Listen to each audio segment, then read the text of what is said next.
wabarakatuh. Perkenalkan, nama saya Maria Mangol dengan NIM 23311024 dari Prodi Pendidikan Biologi.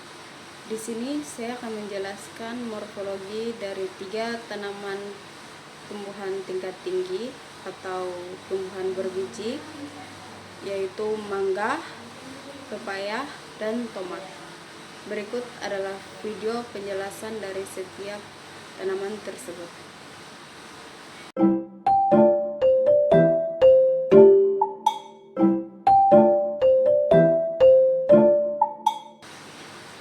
Ya baik, di sini saya akan menjelaskan morfologi dari tumbuhan yang pertama, yaitu tomat, mulai dari akar, batang, daun, dan buah. Struktur morfologi tomat yang pertama, akar.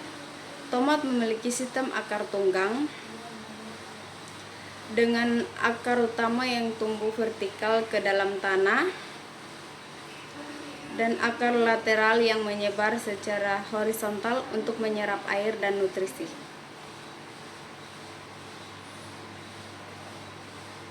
Pada tanaman yang ditumbuhkan dari biji, sistem akar tunggang lebih dominan, sementara tanaman yang diperbanyak secara vegetatif atau stick cenderung memiliki sistem akar serabut.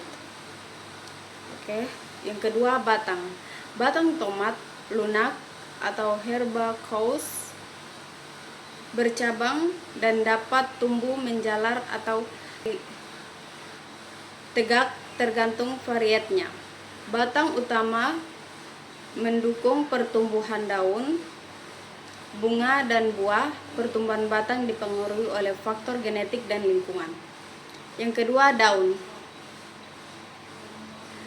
Daun tomat majemuk, menyirip, dan tersusun secara berseling, membentuk dan ukuran daun bervariasi antara varietas, tetapi umumnya berbulu dan memiliki aroma yang khas. Daun berperan penting dalam fotosintesis. Yang berikut, buah. Buah tomat adalah buah buni atau beri berdaging dan mengandung banyak biji kecil. Warna buah bervariasi mulai dari hijau saat muda hingga merah kuning atau oranye saat matang. Bentuk dan ukuran buah juga bervariasi antara varietnya. Ya baik, di sini saya akan melanjutkan penjelasan dari tomat, yaitu klasifikasi dari tanaman tomat. Mulai dari kingdom sampai spesies. Kingdom Plantae, divisi Manglophyta, kelas Manglopsidae, ordo Solandias, famili Solanceae, genus Solanum, spesies Solanum icrophyum. Ya, jadi itu adalah penjelasan dari morfologi tanaman tomat, dan berikut saya akan menjelaskan tentang morfologi tanaman pepaya. Ya baik, di sini saya akan menjelaskan penjelasan berikutnya, yaitu tentang morfologi dari tanaman mangga. Mulai dari akar, batang, daun, hingga buah. Pertama, saya akan menjelaskan morfologi akar. Yang pertama, akar. Mangga memiliki sistem akar tunggang yang kuat dan dalam, dengan akar cabang yang menyebar luas untuk menyerap air dan nutrisi.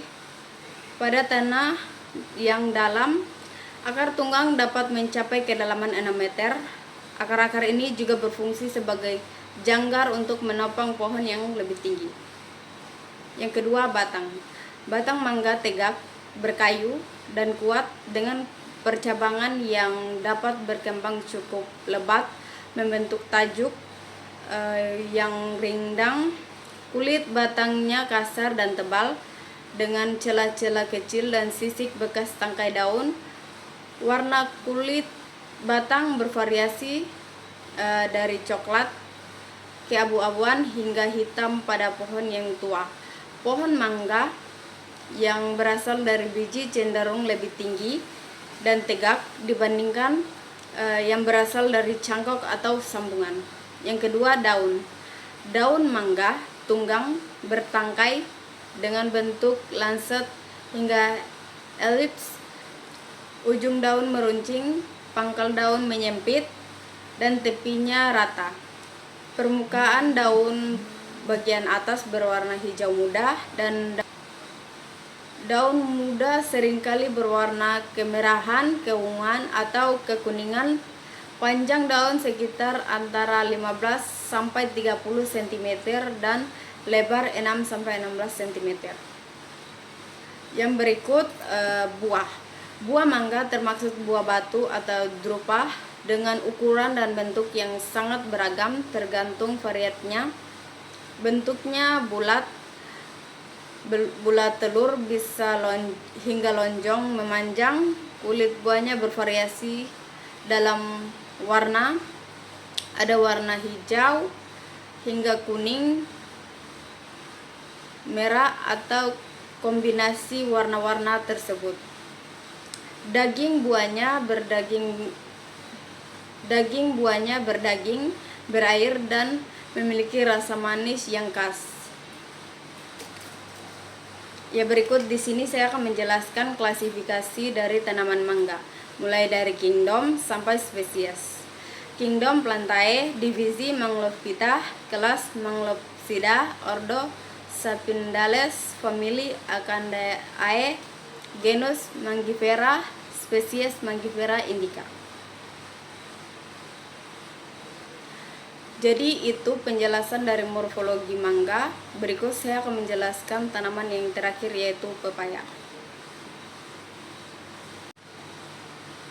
Ya baik, di sini saya akan menjelaskan morfologi dari tanaman pepaya, mulai dari akar, batang, hingga daun. Yang pertama, akar. Akar. Pepaya memiliki sistem akar tunggang yang kuat dan bercabang. Banyak berfungsi menyerap air dan nutrisi dari tanah. Akarnya menyebar luas untuk memopang pohon yang bisa mencapai tinggi 5-10 meter.